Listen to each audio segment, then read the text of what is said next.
15. This is the confidence we have in approaching God, that if we ask anything according to His will, He hears us. Hi guys, welcome to All About T. Marie. I'm T. Marie, and in today's video, we're going to be talking about churches. Finding a good church home that fits you. And what I feel personally is a good church home for myself. A good church home. I got on my church shirt. I just came back from the gym. So yes. But I go to Macedonia Baptist Church in Kansas City, Missouri. And I love my church. I really do. I don't, what does the back say? I don't know. It's something on the back. But anyway, I love my church. I feel like it's a good church home, and I always tell people that I invite, like, it's a good church. I love it, and if it doesn't fit for you, you don't gotta stay. Like, you don't have to stay. Church hopping is okay to find the church that works for you. It's like a relationship, because you're gonna build relationships inside the church. You want to be happy when you go to church. You want to be like, okay, I'm gonna get up and go to church. I love my church. I love how the pastor relaying the message to me. I love how communicative, or how nice and respectful and, like, you know, the people are in the congregation. But yeah, okay, let's just get into it. So I feel like a good church is worshiping God and actually talking about the Bible, actually talking about the text, referring to scriptures, and it makes sense, and it's not all over the place. Because some pastors, they could be all over the place. They're not referencing scriptures. They're not, and that's, to me, it's not like, you need to be referencing scripture. Okay, I'm back. But you need to be referencing scriptures, so people can understand, so people can follow along the text, so people can know what you're talking about. Your congregation needs to know what you're talking about. Your congregation needs to understand. You know what I'm saying? Because sometimes we're confused on what the text is saying. So I need you to help me. I need you to be praying and talking to God to give you the wisdom to relate to me. Okay? And then I feel like another thing that I feel like it's a good church is when they are about the community, not just about their congregation inside the church. They're about the outside of the four walls of the church, or the five walls, whatever. They are big on that, and that's what my church do. We do like food pantries. We are building a community center across the street from our church. We bought the land, so that's our next plan, to be with community. We are always big on that and inviting people. We have like hallelujah trunk or treat type deal. Hallelujah night is what it's called, but it's like trunk or treat at our church, and anybody can come. It's community based. It's just to help bring people closer to God. And yeah, we're big on outreach. We do like a lot of outreach ministries and stuff like that at my church. So like another thing is, we are big on the younger generation. We are big on the young adults, the teens, the little kids, and the babies. That's what my pastor always preaches about, is the youth, the young adults, and the babies.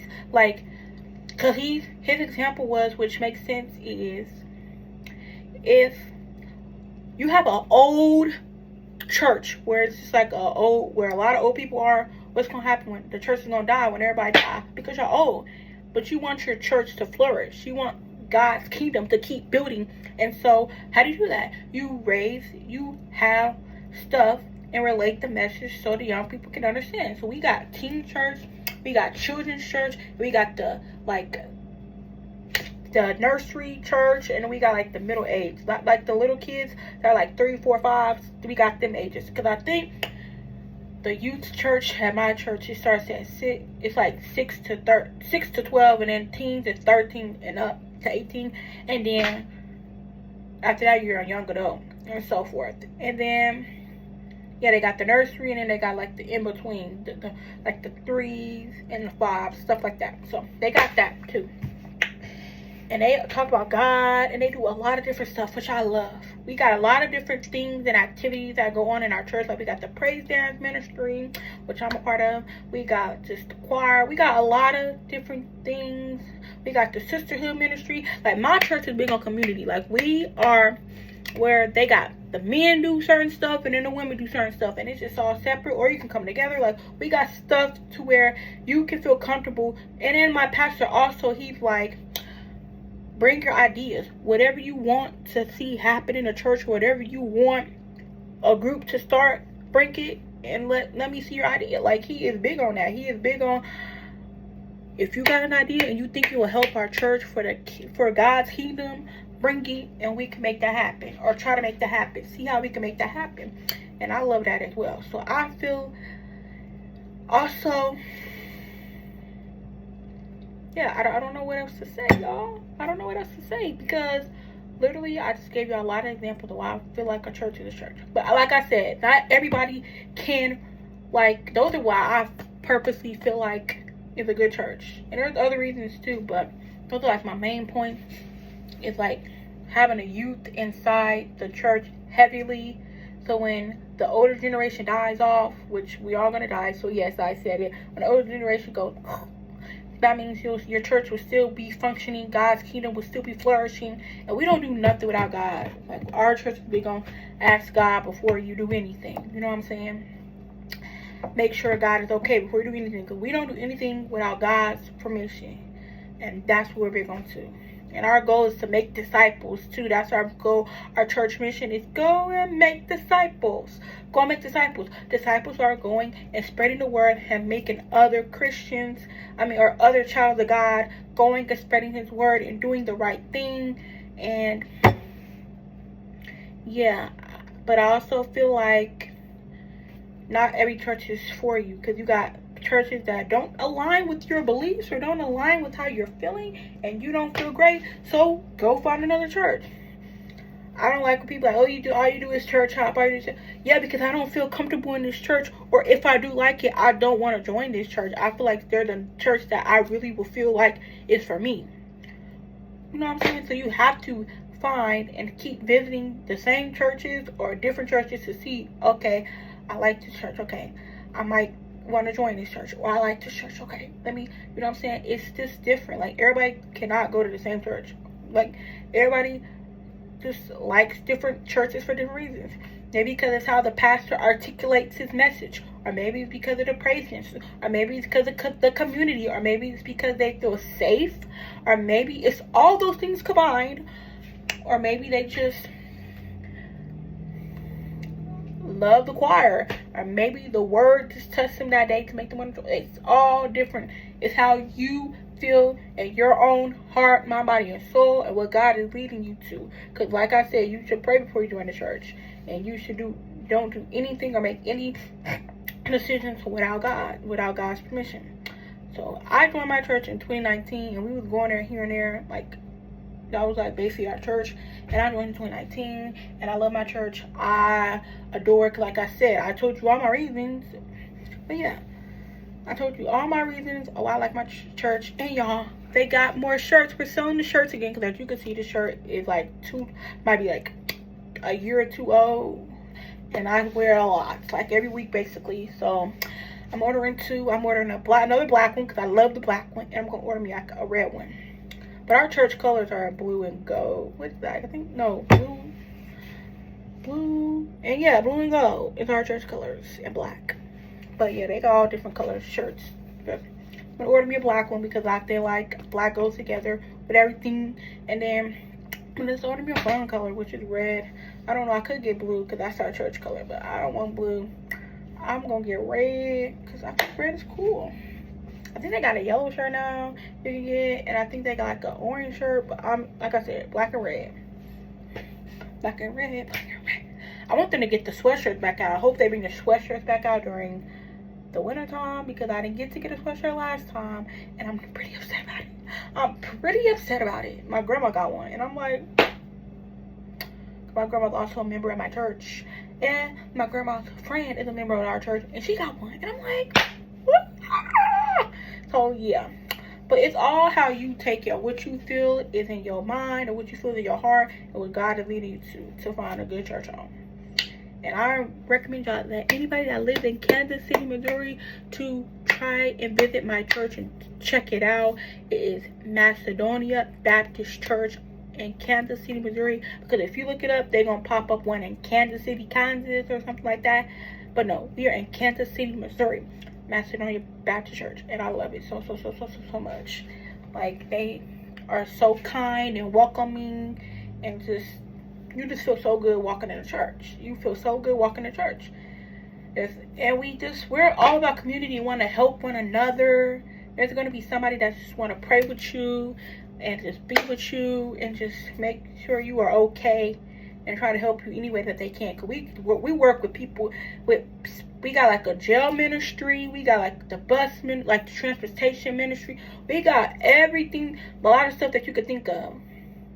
We have it because our church is big on community and growing God's kingdom and helping people get better and closer with their relationship with God. That's our goal. Like I said, go and make disciples. Disciples is our motto. Spreading the word. By the way, y'all, this is a salad that I had. I think I'm done. Yeah. But it's go and make disciples of our nation. That we got a song. It's called, I know I'm not a good singer, but I'm going to sing it because, yeah.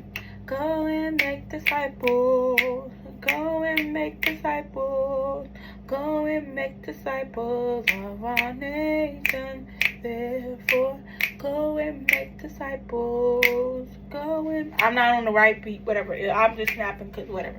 But yeah, y'all, I ain't a good singer, but I just sang it for y'all. But I love my church. I recommend everybody to try to find a church home. I know people get church hurt, and that should not dictate their relationship with God. You should not stop your relationship with God because of what a church did. That means you put all your trust onto a man or a woman or whoever into that church. Your relationship should still stay strong no matter what the church may have done or what you didn't like about the church or whatever, that you will your relationship should still stay strong with God. You should still try and find another church home that works with you. And I say you need to find a church home because a lot of people say, well, you can have a relationship without going to church. That is very true. But you want to be in community. God is about making disciples and helping each other grow. And where else can you really do that at? At church. At church. You talk about the Lord. You're helping each other. You are in community. And so, yeah, that is why I feel like it's important. And why you should find you a good church home. Because it's so important to your spiritual growth, your spiritual mind, keeping you mentally sane, okay? Because we all need somebody to help us with our relationship with God. Like my praise dance sisters, they help me. They don't know that they help me, but they do, because their faith and how strong they are with God, with the Lord, makes me want to push harder and be better. And us ministering, we're ministering. When I say that, because people be like, oh, you're just dancing. No, we're ministering. We're actually doing something for God. People say we touch them just by us ministering, just by us praise dancing. Like, we are touching others' lives. You don't have to just stand up there and sing a song, or stand up there and preach or teach. You don't have to do that to touch people's lives. It could be by movement, which is praise dancing. It's a beautiful thing. It's a beautiful thing, and I love it. I love my praise dance sisters, and I love my church, and I love the community. And I'm trying to be a better woman, okay? All 2026, I'm being better. I'm not like I was a couple months ago, a couple years ago, last week. You know, I'm not. I'm trying to change for the better, and I am actively doing that. Like, y'all, I am just being in a gratitude space, a happy space in my life. And I know God is going to change my situation around. Like, I know that. Like, I legit just been praising and talking to God, listening to my gospel music, just being focused on Him, reading my gospel books and my Bible, doing my devotional, and just really trying to be a better person. Because like I said, I know God's working, and I'm happy. Like, I'm content and happy where I'm at. And a lot of people be like, in your situation, they will be upset, they'll be angry, they'll be mad, like, I don't want to live like this, or I don't want this situation to happen. You know what I'm saying? But I'm content, I'm at peace, because that's what I pray for. I pray for peace, just pure joy and happiness, and to just know that God is cooking, even when you don't see Him. God is, when I say cooking, I mean working. You know, God is cooking, God is working. when you don't see him. It's hard, but you have to have faith. You have that faith. You have that faith. And I have faith. I know. I'm working hard and I'm praying, and I know God's gonna make a way. He gonna make a way for me, and He gonna make a way for you. Just remember, I love you. God loves you. Bye.